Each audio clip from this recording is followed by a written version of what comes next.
E também tem um contrário, né? Muitas vezes a pessoa quer explicar tudo pelo lado da ciência, né? E isso chega num determinado momento que não explica, né? Não explica. Então, é essa sabedoria, esse equilíbrio, né?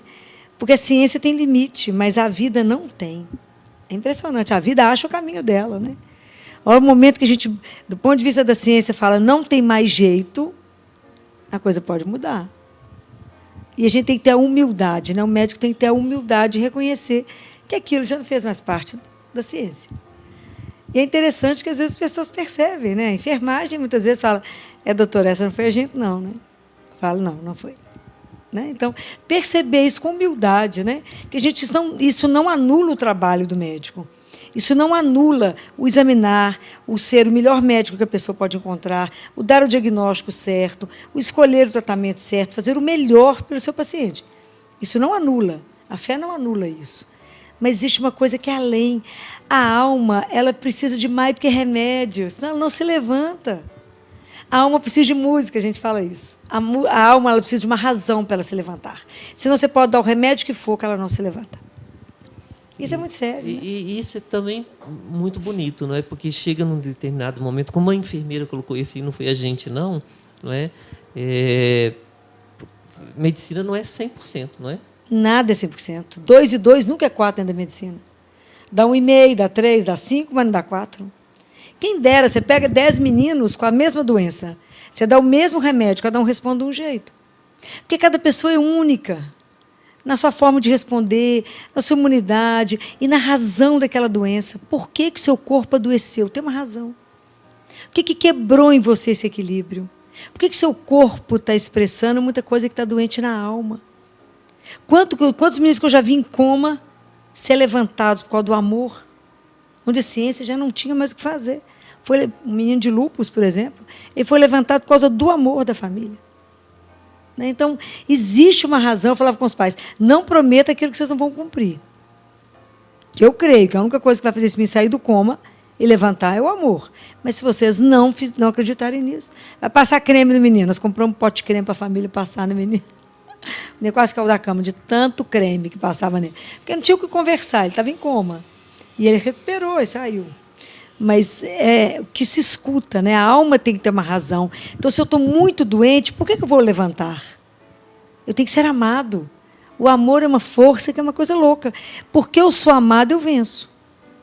Você tocou numa coisa interessantíssima, as doenças da alma, né? E elas refletem no físico. Sem porque dúvida, às vezes não. as pessoas não sabem que a doença da alma, ela reflete na nossa parte fisiológica, né? Eu não tenho dúvida, por exemplo, eu acho que a depressão é uma doença da alma que é tratada por psiquiatra.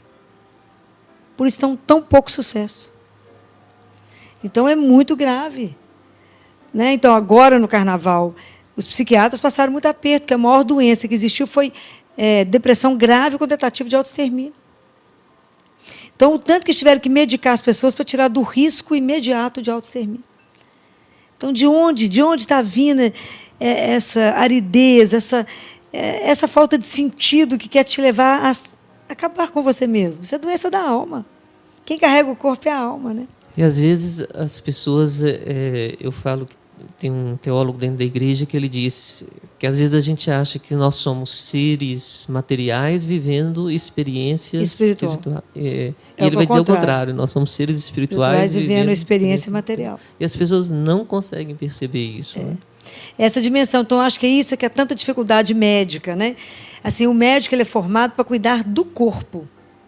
Então, a gente tem uma consciência do corpo. Você imagina, eu entrei na faculdade muito nova. Todo mundo entra na faculdade muito novo, sem ter muita consciência do que é ser médico. O que é cuidar do outro? Quem é o outro? Como é que eu cuido de alguém que eu não sei nem quem eu sou? Eu pergunto para as pessoas, quem é você? Ela te responde a profissão, não é isso que eu perguntei? Porque quem é você é uma pergunta muito forte. Quem é você? Se a gente não se conhece, como é que eu vou entender do outro? Né? Como é que eu preciso... A medicina ela é uma profissão da observação. O médico ele tem que ter uma capacidade de observar, de olhar, porque o corpo te diz aquilo que a boca não fala. É impressionante. Mas você tem que ser capaz de ler. O que os olhos não estão tentando te dizer que você não está escutando. O ouvido tem que estar atento àquilo que não foi dito. Então, o médico tem que se colocar numa posição de escuta. Então, por isso que hoje quebra tanto, os pacientes eles ficam tão frustrados que o povo hoje, na produção, fica no computador, não olha para o doente, não tira a roupa do doente, não olha a pessoa, não toca naquilo que eu falo com os meninos. Você me dá licença que eu vou encostar em você? É sagrado, perdeu a dimensão do sagrado. Né? O que aquele corpo está brigando? Qual é a angústia daquele corpo? Por que uma criança hoje tem síndrome do pânico? Por que as crianças hoje têm crise de ansiedade? O que está acontecendo com a infância que está indo embora? O que nós estamos fazendo com esses meninos? Né? Então, é a capacidade de observação. Né? O médico ele tem que estar atento, ele tem que ler e perceber aquilo que as pessoas não estão dizendo para ele. Mas se você não se colocar na posição de escuta, e eu falo, escutar não é... Você não escuta com o ouvido, você escuta com o seu coração. Você tem que ser capaz de ir além do que o paciente está falando. Senão você vai errar os diagnósticos. Aí, você falando tudo isso, eu fico pensando, né? Tudo também começa aqui, né? Porque, por exemplo, sim, quando a gente tem a parte gastrite, sim, esofagite, tudo, as partes das terminações nervosas do intestino e tudo, então tem que ter uma mente sarada para que o corpo... Aonde que você vai descarregar seu estresse, né? Como que você descarrega? O maior órgão do corpo é a pele. Então, quantos problemas de pele? Porque, às vezes, o meu estresse eu descarrego na pele. Tem pessoas que é problema gastrointestinal. Nós tivemos uma criança lá que operou de CIA, que é uma patologia cardíaca simples. Comigo, ela ficou 24 horas no CTI lá de cima. Desceu para a enfermaria, evoluiu com vômito, dor abdominal, ela fez uma úlcera perfurada. Ao estresse. Foi uma cirurgia, é coração, sim, mas era uma cirurgia de todas as patologias, muito simples. Então, como é que o corpo fala, né? É que Teresa de Ávila falava, Senhor, hoje a louca está solta, que é a imaginação. Porque a imaginação te adoece. Você já começa a pensar naquilo que nem aconteceu e começa a sofrer lá no acontecido aquilo nem chega a acontecer. Né? Que te desencadeia. Às vezes você fala com a mãe, uma mãe vê o filho com febre e ele não come, ela já pensa, ele não comeu, então ele vai adoecer, ela já interna o menino já morreu, e ela já está chorando velório, as amigas consolando. Mas, na verdade, o menino só não almoçou. Então, eu falo, você já está enterrando o menino? Ele só não almoçou. Mas é a loucura nossa, né? O amor é tão grande, você tem tanto medo da perda, que já começa a sofrer lá uma coisa que não aconteceu aqui. Então, é muito interessante se conhecer, porque você começa a se domar, né? Que a maior batalha que a gente vai viver é com a gente mesmo, né? A gente tem que se vencer, né? Então, o quanto é difícil. Então, por isso que eu falo, como é que a gente entra na faculdade de medicina para tratar do outro e a gente nunca se observou? A gente fala, como é que aquele outro reagiu daquele jeito à notícia? Fala, como é que você reagiria? Provavelmente pior do que ele. Né? Então, como é que o médico vai reagir quando o paciente, né, tem uma crise, fica nervoso, que tem uma pressa com o diagnóstico do filho, aquilo não acontece? Você não pode, se espera do médico mais do que do paciente.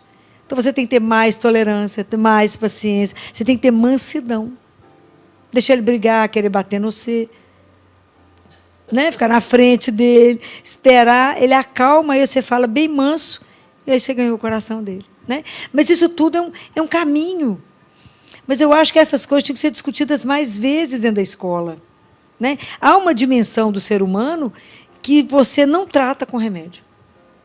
Então, isso é muito sério, a gente observa isso com clareza, assim, é com clareza. Né? Como é que vai além? A medicina, ela precisa de um pouco mais do que o remédio, do que uma boa escuta. Muita gente sara só de conversar com o médico, porque, na verdade, precisava de alguém que escutasse ele. Enquanto ele falou, ele elaborou o próprio sofrimento e viu a cura. Então, muita coisa está ali, né? Então, eu fico vendo como é que o corpo fala. Quando meu pai morreu, um mês depois, minha mãe teve uma pneumonia no pulmão direito. Pneumonia no pulmão direito é solidão. Aí eu esperei todo mundo sair do quarto, cheguei lá com a Filha Oliveira para saber se eu tinha que trazê-la, e falei com ela assim, mãe, a senhora está querendo morrer? Ela ficou me olhando. Falei, a gente entende a dor, 60 anos junto com o pai, né? Se somar namoro, noivado, etc., foi mais de 60. Eu entendo a sua dor e querer ir embora. Mas a gente acha que a senhora não deveria ir, que a senhora ainda tem uma missão, não acabou, a gente vai sofrer muito com a sua ida. Eu não gostaria que a senhora fosse agora. Mas se a senhora resolver ir, nós vamos respeitar. Ela olhou bem para mim e falou assim, você está ficando doida? Falei, não. Mas é porque a pneumonia... Ela falou, ele morreu porque ele quis. Eu nem sei para onde ele foi. Eu que vou, não, vou ficar. Falei, então posso ir embora que a senhora vai sarar. Mas o doente ele tem que ter esse desejo da vida, senão ele se entrega.